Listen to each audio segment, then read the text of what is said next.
जय श्री कृष्ण। राधे राधे। मित्रों, भगवाने 13मा अध्यायना 5मा श्लोकमां 24 तत्ववाळा क्षेत्रनी वात करी, एटले के समष्टि संसारनुं वर्णन कर्युं अने ए समष्टि संसारमांथी जे व्यष्टि शरीर छे एमां उत्पन्न थता विकारोने भगवाने 6ठा श्लोकमां वात करी के भाई इच्छा है, द्वेष है, सुख है, दुख है, आ बधा विकारोना समूहो वाळुं कहेवायुं, आ क्षेत्र कहेवायुं छे। विकारो संघात ने बधुं। हवे भगवान 7मा श्लोकमां शुं कहे छे तो के विकारोथी थाय छे शुं तो के जे आ शरीरमां विकारो जन्मे छे एमने कारणे शरीर साथेनुं तादात्म्य थाय छे। शरीरनी अंदर इच्छाओ छे, सुख छे, दुख छे, द्वेष छे, आ बधाने कारणे आत्मा छे ए शरीर साथे तादात्म्य भावथी बंधावा लागे छे, वधारे एमनो संबंध गाढ थाय छे अने ए तादात्म्यताने दूर करवा माटे आवश्यक एवा 20 साधनोनुं ज्ञान एवुं नाम आपी अने भगवाने 5 श्लोकमां वर्णन कर्युं छे। कुल 20 साधनों भगवाने ज्ञानना नामथी आ शरीर साथेना तादात्म्यने दूर करवा माटे 5 श्लोकमां वर्णन छे। एमां 7मा श्लोकमां भगवाने 7 ની વાત કરી છે, 9 વર્ણવ્યા છે અને એ વર્ણન કરતા ભગવાન કહે છે કે અમાનિત્વમ, અદંભિત્વમ, અહિંસા, क्षांति, आर्जवम, आचार्य उपासनम, शौचम, स्वैर्यम, आत्मविनिग्रहम। पहलू भगवाने बात करी के अमानित्वम।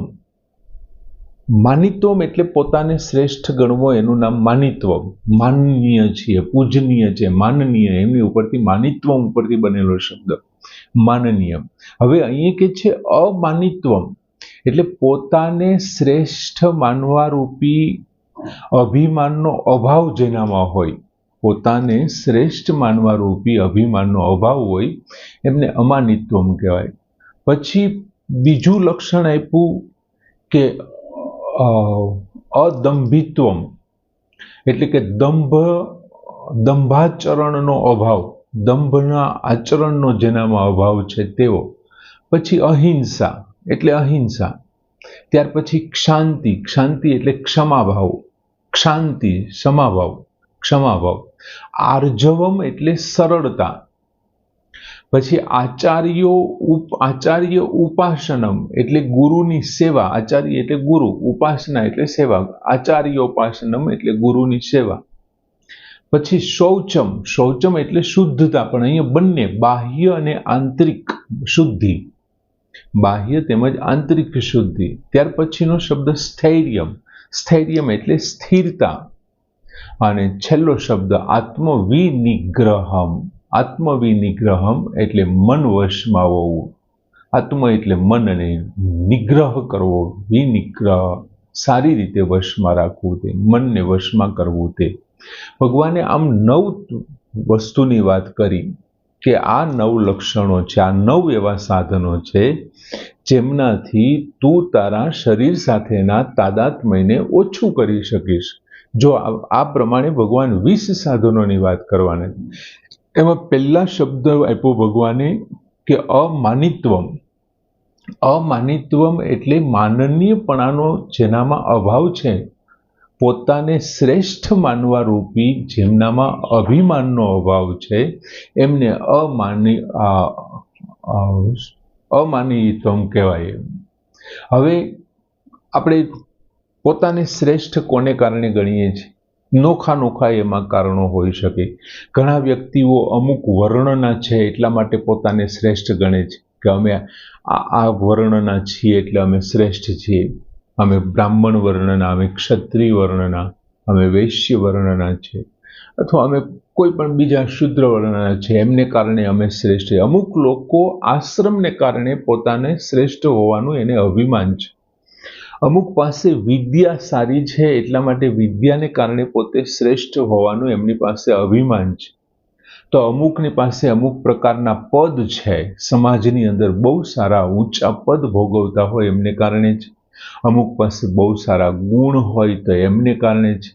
આવા બધા લક્ષણોથી, બધા તત્વો વગેરેથી જે પોતાનામાં શ્રેષ્ઠતાથી દૂર હોય છે, શ્રેષ્ઠતાના ભાવથી જે દૂર છે ને, એમના માટે અમાનીપણાની વાત અહીંયા કરી છે. હવે આપણે જે વર્ણન કર્યું કે વર્ણ છે, આશ્રમ છે, વિદ્યા છે, ગુણ છે, પદ છે, એ પોતાનામાં શ્રેષ્ઠતાનો ભાવ આવે છે અને એમને કારણે એ શું સમજે છે, એ એવું સમજી બેસે છે કે હું આદરણીય છું, હું પૂજનીય છું, હું મારા વર્ણમાં, મારી જાતમાં, મારી બિરાદરીમાં હું આદરણીય છું, પૂજનીય છું, અમુક પ્રકારના ગુણ મારામાં છે એટલા માટે હું પૂજનીય છું. અને એવું કરવા પાછળનું કારણ શું છે, એ બધું ક્યાં જોવા મળે છે તો કે શરીરમાં.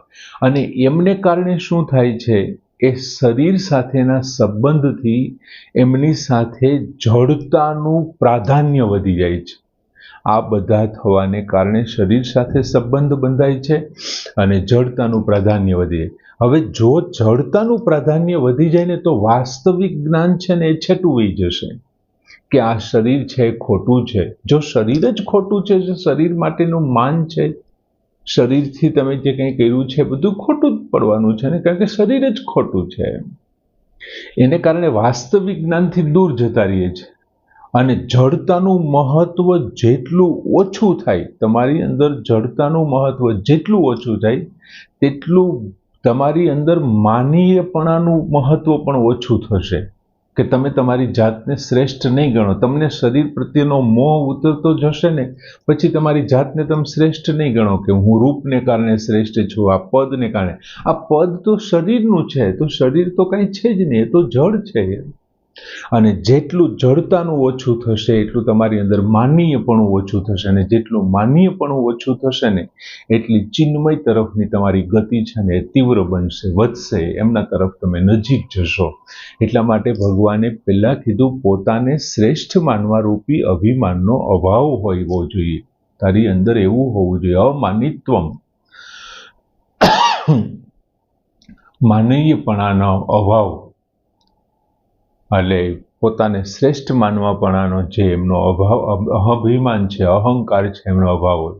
પછી ભગવાને વાત કરી કે દંભિત્વમ. હવે દંભિત્વમ એટલે શું તો કે દંભાચરણનો અભાવ. હવે એમની પહેલા આ માનવીપણાનો અભાવ છે, તો હવે આપણને એમ થાય કે આ માનવીપણાનો અભાવ છે, આપણી પાસે કોઈ એવો ઉપાય ખરો કે આપણે પોતાને શ્રેષ્ઠ માનવારૂપી અભિમાનનો અભાવ આપણામાં વિકસાવી શકીએ? તો કે હા, આપણે ખરેખર શું કરવું જોઈએ કે માણસ પોતાને શ્રેષ્ઠ ક્યારે ગણવા માંડે છે? માણસ પોતે જ્યારે પોતાને જ્યારે શ્રેષ્ઠ ગણવા માંડે છે ને ત્યારે એનામાં માનીપણું જાગે છે, ત્યારે એનામાં માનીપણું આવે છે કે હું માનનીય છું, હું આદરણીય. પોતે પોતાની જાતને શ્રેષ્ઠ ગણવા માંડે છે એટલે પછી જો કોઈ એને માન નથી આપતું ને તો એને દુઃખ લાગે, એને કોઈ સત્તા નથી આપતું તો એને દુઃખ લાગશે. એ કદાચ સભા છોડીને જતો રહેશે કે મને કોઈ પૂછ્યું નહીં. શું કામ? તો કે મારા શરીરનું અપમાન થયું. માન અપમાન વખતે આપણે જોયું તો અપમાન કોનું થાય છે? શરીરનું થાય છે, અને એ શરીરનું અપમાન એને પોતાનું અપમાન ગણી લે છે. એટલે જો તમે તમારા પોતાની જાતને શ્રેષ્ઠ ગણો છો તો તમારામાં માનીપણું વધી ગયું. હવે તમારે જો તમારી જાતને શ્રેષ્ઠ ન ગણવા હોય તો તમારા કરતા જે જ્ઞાની લોકો છે, તમારા કરતા જે વધારે સારા સાધકો છે, સંતો છે, ભક્તો છે, શ્રેષ્ઠ પુરુષો છે, અને જે જીવનમુક્ત વ્યક્તિઓ છે ને, સતત એમનો સંગ કરો. તમને 1 થી 10 એકડા આવડે છે તો તમે 50 એકડા આવડે છે એવા વ્યક્તિ સાથે રહેશો તો તમે 1 થી 10 એકડા આવડે છે એનું અભિમાન કરશો કોઈ દી? કે ગણિતની બાબતમાં આના કરતાં મને વધારે આદર મળવો જોઈએ એમ તમે કહેશો? તો તારા કરતાં તો 40 ઓલાને વધારે આવડે છે. તમને લાકડી ફેરવતા ખાલી આવડે છે, સામેવાળા વ્યક્તિને લાકડી, તલવાર અને ભાલો ત્રણેય ફેરવતા આવડે છે, તો તમે અભિમાન કરશો એની સામે? તમારી જાતને શ્રેષ્ઠ ગણશો? નહીં ગણી શકીએ. એટલે તમારા કરતા સારા, શ્રેષ્ઠ અને ઉત્તમ ગુણવાળા ભક્તો, સાધકો, ઉપાસકો, સંતો આ બધાનો સંગ કરો. એમને કારણે તમારું માનીપણું છે ને દૂર થતું જશે. તમને તમારા શરીર ઉપરનું જે શ્રેષ્ઠતાનું અભિમાન છે ઘટશે. બીજું, સંતોનું કામ કેવું હોય છે કે એ બીજાને શ્રેષ્ઠ ગણે છે. દરેક વ્યક્તિને પોતા કરતા વધારે માન આપે છે. એટલે તો આપણા નરસિંહ મહેતાએ ગાયું ને કે સકળ લોકમાં સહુને વંદે, નિંદા ન કરે કોની રે. આખા જગતમાં બધા લોકોને વંદે. એ શું કામ વંદે? કે આ મારા કરતા કંઈક તો મહાન છે. કુદરતે દરેક વ્યક્તિમાં કંઈક ને કંઈક વિશેષતાઓ મૂકી છે. એ વિશેષતાને શોધી અને એમ કે ભાઈ આ માણસ યાર ગજબનો છે યાર, હું આટલું ન સૂઈ શકું એમ. આ માણસ તો જો યાર 6 મહિના સૂતો રહે છે.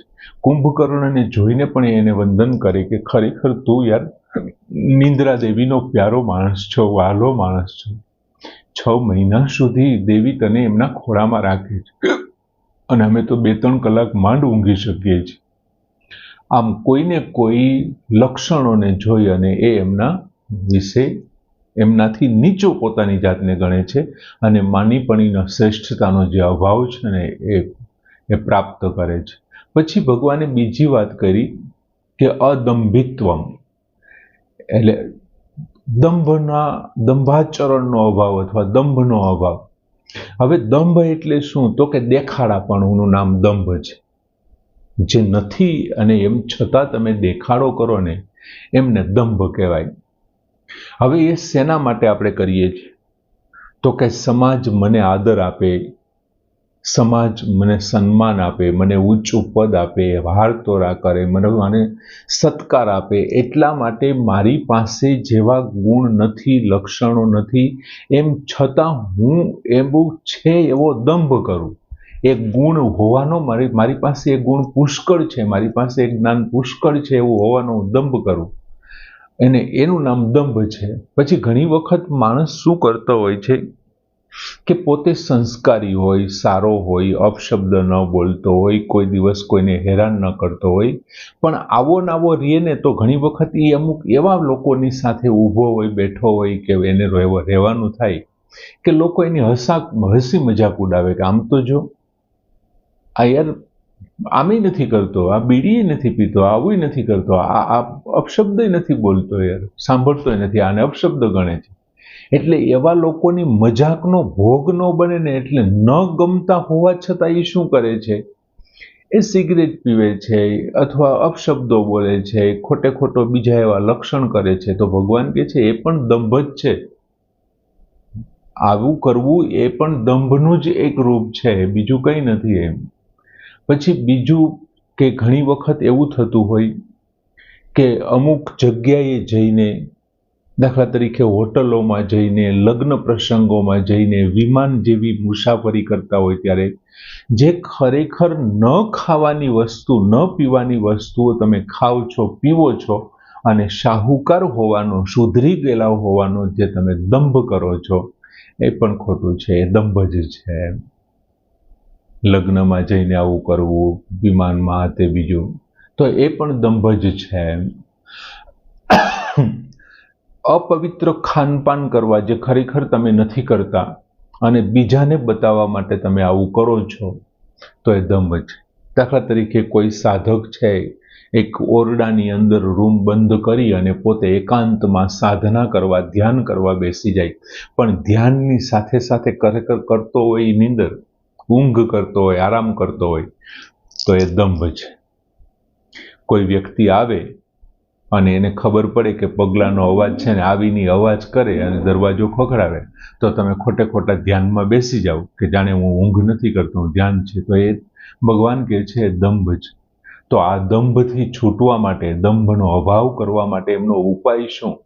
તો કે દંભનો ઉપાય કરવો હોય, દંભથી છૂટવાનો જો ઉપાય જોતો હોય તો બીજા કોઈ પણની ચિંતા કર્યા વિના, આ મને આમ કહેશે કે તેમ કહેશે, એમને જે કેવું હોય તે કે કોઈ પણ લોકોના સારા નરસા ગણે, એને ગમે તે ગણવા હોય ગણે, કોઈ પણ જાતની ચિંતા કર્યા વિના તમે જેવા છો ને તેવા રહ્યો, તો એ દંભ નથી, તો એ દંભનો અભાવ છે.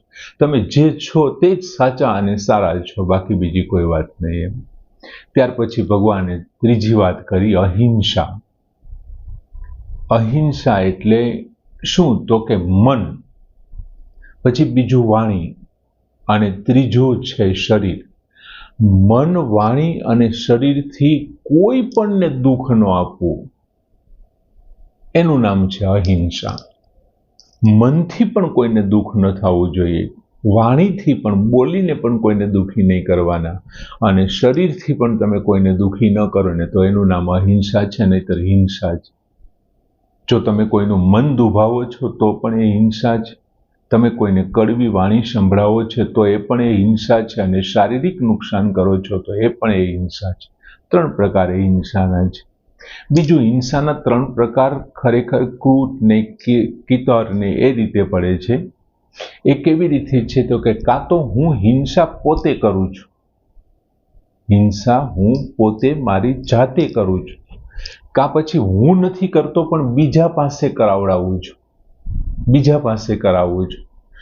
અને ત્રીજો પ્રકાર છે, હું હિંસા નથી કરતો, બીજા પાસે નથી કરાવતો, પણ એક ત્રીજો વ્યક્તિ જે છે, જે હિંસા કરી રહ્યો છે, હું એમને સમર્થન કરું છું ને તો એ હિંસા છે. દાખલા તરીકે આજકાલ ક્રેઝ છે કે દરેક વસ્તુ તમે તમારા આઈડીમાં મૂકતા હો છો, મોબાઈલની અંદર વિડીયા મૂકતા હોય છો. તો મટનનો ધંધો કરવા વાળો, મચ્છી કાપવા વાળો, મટન કાપવા વાળો એ પશુઓને વેતરતો હોય છે, એ તરફડિયા મારતા પશુઓની રસોઈ બનાવવા વાળો પોતાના વિડીયા મૂકે છે. અને એક ગજબની વાત છે કે એમને લાખોની સંખ્યામાં લાઈક મળે છે, વ્યૂ એમના તમે જોવો, વ્યુઅર જોવો તો લાખોની સંખ્યામાં હોય છે. તો એમની કરેલી હિંસાનું તમે સમર્થન કર્યું છે. તમે 5 મિનિટ એમનો વિડીયો જોયો છે, એ 5 મિનિટથી એમને જે કાંઈ એમને આર્થિક કે સામાજિક ફાયદો થયો છે, તો તમે હિંસાનું સમર્થન કર્યું. એ હિંસાનો ત્રીજો પ્રકાર છે. હિંસા કાં તમે પોતે કરો, કાં બીજા પાસે કરાવો, અથવા તો તમે સમર્થન કરો, એ હિંસાના પ્રકારમાં જ આવી જશે. એટલે ઘણી વખત શું થતું હોય છે, હિંસા મૃદુ હોઈ શકે, ઘણી વખત મધ્યમ હોઈ શકે, અને ઘણી વખત અધિમાત્રા હોઈ શકે. એટલે કે મૃદુ માત્રા હોય, મધ્યમ માત્રા હોય અને અધિમાત્રા હોય. મૃદુ માત્રામાં શું કરે માણસ? એમના શરીરને થોડું ઘણું નુકસાન કરતો હોય, અથવા એના મનને ઠેસ પહોંચાડતો હોય, અથવા વાણીથી કંઈક અપશબ્દો કહેતો હોય. મૃદુ માત્રામાં એ હિંસા છે. અને મધ્યમ માત્રામાં શરીરને થોડું ઘણું નુકસાન કરતો હોય, અને અધિમાત્રામાં હિંસા એટલે સાવ એમનું પતન કરી નાખે, એમનું મૃત્યુ પમાડી દે, એવી જે હિંસા છે. જોકે આપણા શાસ્ત્રોમાં તો 3 એમ પ્રકાર કરીને 81 સુધીની 81 પ્રકારની હિંસાઓ બતાવી છે. 81 પ્રકારની હિંસાઓ છે. આપણે એટલું બધું આમાં નથી જવું. અમસ્તા 7મો શ્લોક બહુ મોટો છે. 7મા શ્લોકના 2 ભાગ કરવા જ પડશે. આજે આમના થોડા લક્ષણો લઈ લઈએ, બાકીનો કાલ 7મો શ્લોક એમનો બીજો ભાગમાં જોઈશું. એટલે એ હિંસા છે. પછી એમનો હવે આપણને પ્રશ્ન એ થાય કે તો એમનો ઉપાય શું? હિંસામાંથી બચવા માટેનો ઉપાય શું? અહિંસા પ્રાપ્ત કરવી તો કેવી રીતે કરી શકાય? તો કે અહિંસા પ્રાપ્ત દરેક સાધારણ માણસ છે એ શું ઈચ્છે છે? તો કે સુખની ઈચ્છા કરે છે. જો દરેકને સુખની ઈચ્છા હોય, તમને પોતાને સુખની ઈચ્છા છે, તો બીજો પણ સુખ ઈચ્છે છે ને, એમને સુખની ઈચ્છા હશે, તો બીજાના સુખ, હિત અને સેવામાં જે પોતાના સુખ અને હિત સમજી લેતો હોય ને, એ વ્યક્તિ છે ને એ અહિંસાનું પાલન કરી શકે. ધીમે ધીમે એમના અહિંસા જાગૃત થાય એમ. એટલે હિંસાથી બચવા માટે બીજાના સુખ, હિત અને સેવાને પોતાના ગણવાની ભાવના રાખવી જોઈએ. ત્યાર પછીનું લક્ષણ ભગવાને આપ્યું ક્ષાંતિ. ક્ષાંતિ એટલે સહનશીલતા.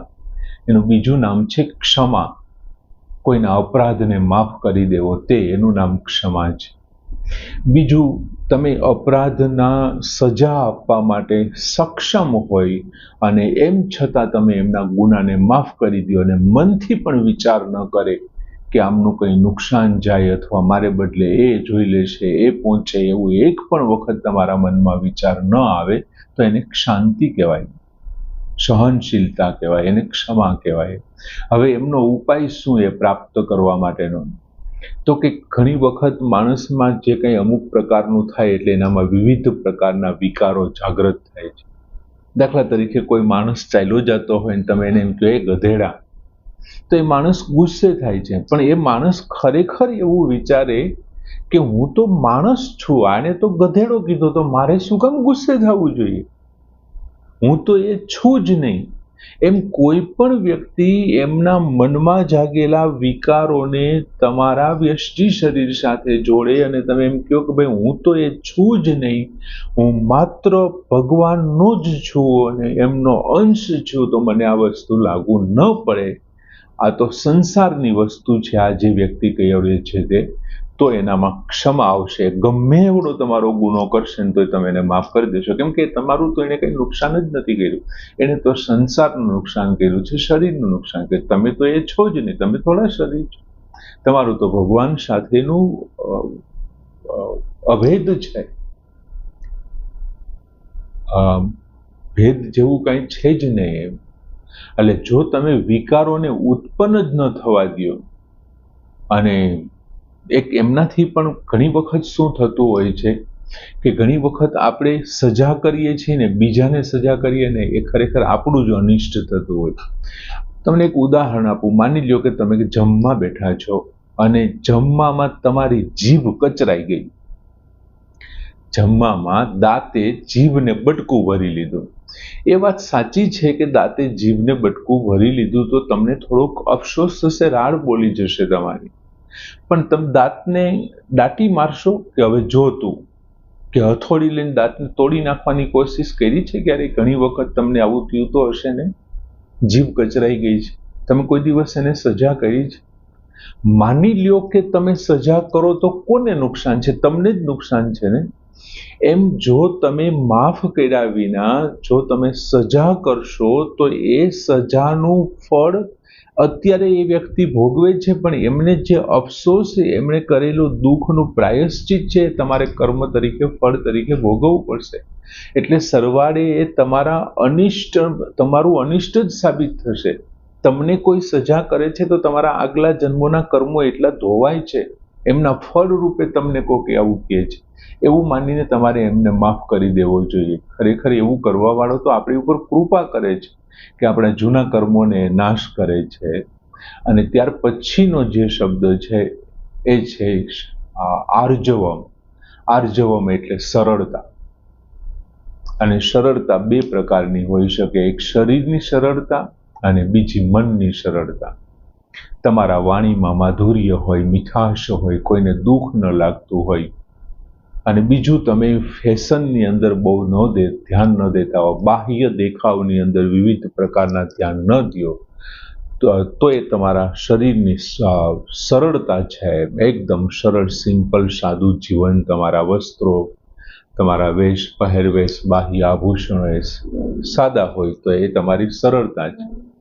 બીજું તમારી અંદર દંભ નથી, છળ નથી, કપટ નથી, રાગ નથી, દ્વેષ નથી, તો એ તમારા મનની સરળતા છે. એકદમ તમને આર્જ, સરળ છો, ખૂબ જ માધુર્યથી તમે બધા સાથે આવો છો, તો એ સરળતા છે.